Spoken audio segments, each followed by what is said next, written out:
it's very confusing for them. Oh man. When they come out of, like, say they've been in a 20-year marriage and they've been in a sexless marriage, they get out of it and now suddenly they're like, could you it's imagine like stranger in a strange land? Could you imagine you get married in the year 2000 when Britney Spears was sane? Yes. And then you come back here in 2024 and she's dancing with knives and she's fucking crazy, and now you're single and you're trying to talk to a chick at the bar in 2024 versus in 2000. You were like, you know, you could do that. You know, Roosh said this. I agree with him so much on this one thing that he said. He said that the cell phone and bottle service killed night game. Yeah. And I, you know, that came back to me because we had a yacht party like a couple weeks ago. And, you know, we had like a crazy ratio. Like, you know, as much as the haters want to say, there was no girls, bro. It was like 7-to-1 ratio, right? The boat was so fucking big, you just couldn't see everything, right? It was so bad. One of the girls I was supposed to meet up with, I thought she didn't show up to the party. And she was like, I was on the yacht the whole time. I was like, what the fuck? And I was like, you're lying. And she sent me a picture and she was on the yacht. I was like, oh shit. We were live streaming, so I missed it. But there were so many girls there. But I digress. The main point here is that we went to the club after. We went to Van Dome, you know, Fresh's favorite fucking place. But yeah.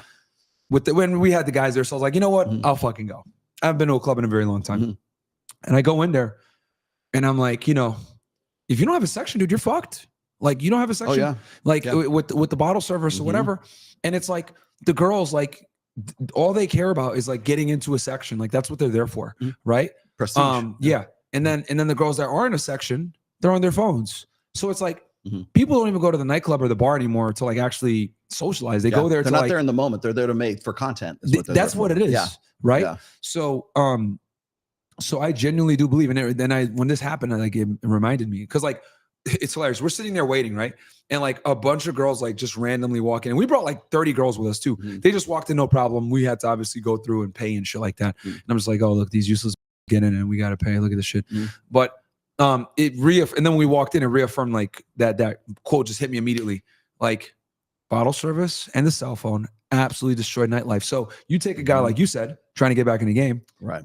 Year 2000, he's getting fucking married with TRL still going on and MTV and Real World and you know, wearing Gap jeans and shit like that, right? And the next thing you know, 2024, you're frozen out of you're unfrozen from cryo freeze, and now you come out. You walk into a nightclub now, and you're like, "What the fuck is this?" Yeah.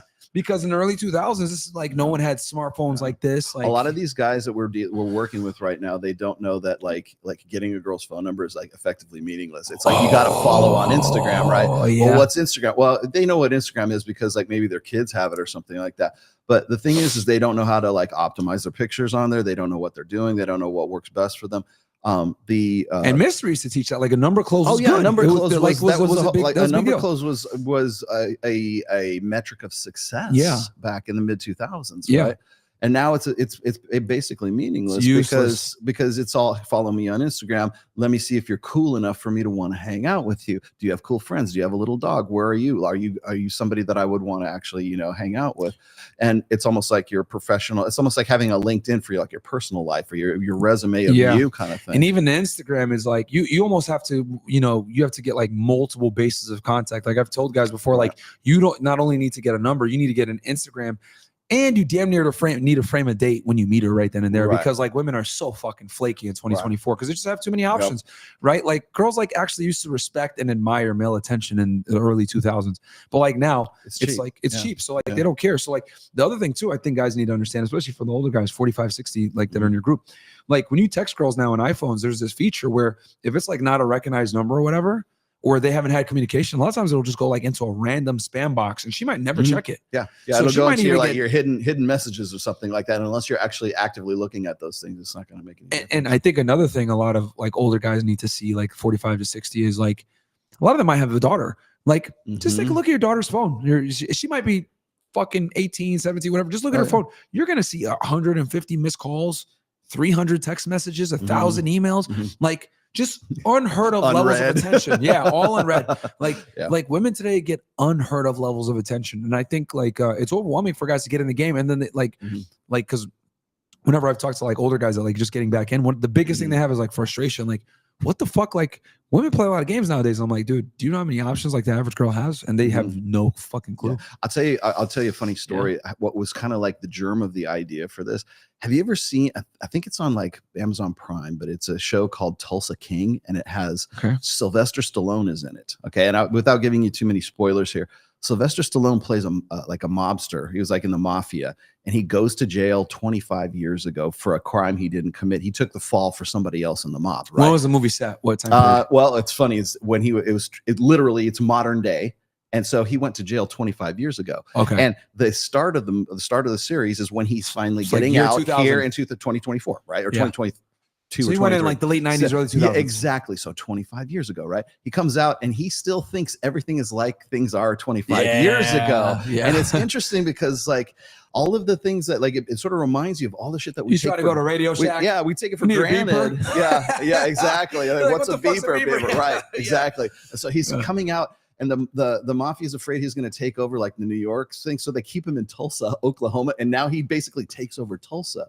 And the first thing he does is he goes to like a weed dispensary in Tulsa, and he thinks it's still illegal. So he thinks it's like this backroom kind of like operation. He goes, so he's like punching guys and like taking over things. He's like, no, sir, it's legal now. You don't have to worry about anybody. He's like, anybody can come in and buy. Yes, anybody can. Right. Oh, man. And so he takes over sort of the drug trade of Tulsa, but it's all legal drugs, right? Well, even the drug trade has changed significantly. And like, so what was funny to me is he plays a character who is like 76 or 70. Yes. Okay. Which is exactly how old Sylvester Stallone is right now, right? Yeah. And so the humor in the show is he went away for 25 years and now he's sort of like thawed out of cryo freeze kind of thing.